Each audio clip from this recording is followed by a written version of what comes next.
दोस्तों, आपका इस YouTube चैनल पढ़ाई सेंटर में स्वागत है। हम लोग सिंधु घाटी सभ्यता पूरे पढ़ चुके हैं। अगर आप लोग वीडियो ना ही देखें तो प्लेलिस्ट में जाकर के वीडियो देख लीजिएगा, सब प्लेलिस्ट में है। अब जो मेरा जो नेक्स्ट टॉपिक है ना, से है वैदिक सभ्यता।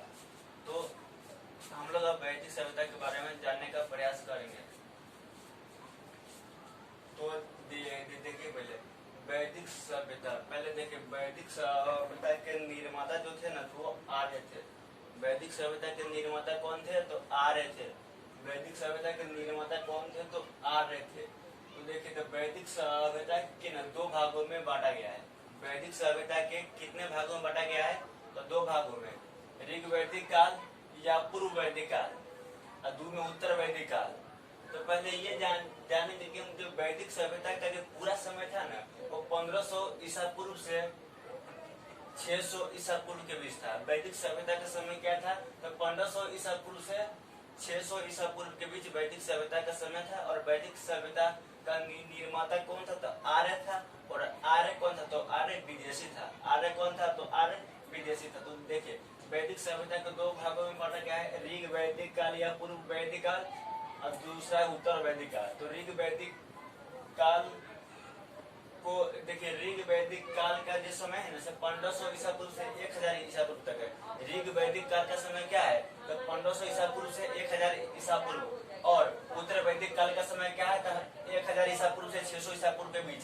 1000 ईसा पूर्व से 600 ईसा पूर्व के बीच उत्तर वैदिक काल का समय है। तो देखिए, ऋग वैदिक काल में ना, इसी में ऋग वेद की रचना हुई, इसीलिए इसे हम ऋग वैदिक काल कहते हैं। तो ऋग वैदिक काल में ही ऋग वेद की रचना हुई थी। और उत्तर वैदिक काल में ही साम वेद, यजुर्वेद, अथर्ववेद की रचना हुई थी। मानिए कि ऋग वेद की रचना हुई थी ऋग वैदिक काल में, और साम वेद, यजुर्वेद और अथर्ववेद की रचना हुई थी उत्तर वैदिक काल में। ये आप लोग याद रखने का प्रयास कीजिएगा। तो देखो, तो आर्य का मतलब क्या होता है? देखिए, पहले आर्य कौन थे? तो आर्य विदेशी थे। तो आर्य का मतलब क्या होता है? तो श्रेष्ठ या कुलीन। श्रेष्ठ या कुलीन। आर्य का मतलब क्या होता है? तो श्रेष्ठ या कुलीन। आर्य का मूल निवास स्थान कौन था? आर्य का मूल निवास स्थान कौन था? तो मध्य एशिया। मैक्स मुलर के अनुसार, मध्य एशिया मैक्स मुलर के अनुसार इन्होंने स्टेटमेंट दिया है कि आर्य का मूल निवास स्थान मध्य एशिया है। मैक्स मुलर ने ही स्टेटमेंट दिया है कि आर्य का मूल निवास स्थान कहाँ है? तो मध्य एशिया है। देखिए, तो आर्य भारत में कहाँ से आए थे? तो आर्य भारत में ईरान से आए थे। आर्य भारत में कहाँ से आए थे? तो आर्य भारत में ईरान से आए थे। आर्य भारत में कहाँ से आए थे? तो आर्य भारत में ईरान से आए थे। आर्य भारत के किस क्षेत्र में बसे थे? तो सप्त सैंधव क्षेत्र में। आर्य भारत के किस क्षेत्र में बसे थे? तो सप्त सैंधव क्षेत्र में।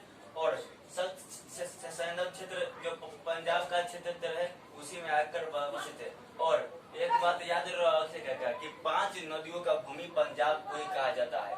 5 नदियों का भूमि किसे कहा जाता है? तो पंजाब को ही कहा जाता है। आर्य, जो आर्य के जो भाषा थी ना, वो संस्कृत थी। आर्य की भाषा क्या थी? तो संस्कृत थी। आर्य की भाषा क्या थी? तो संस्कृत थी। आर्य भारोपीय समूह के थे। आर्य भारोपीय समूह के थे, मतलब भारतीय प्लस यूरोप। भारतीय प्लस यूरोप हो जाएगा क्या? भारोपीय समूह के थी। और आर्य की भाषा क्या थी? तो आर्य की भाषा संस्कृत थी। आर्य की भाषा क्या थी? तो आर्य की भाषा संस्कृत थी। आर्य जिस समूह में रहते थे ना, उसे कबीला कहा जाता था। आर्य जिस समूह में रहते थे, उसे कबीला कहा जाता था। आर्य जिस समूह में रहते थे ना, उसे कबीला कहा जाता था। और आर्य का प्रिय पशु घोड़ा था।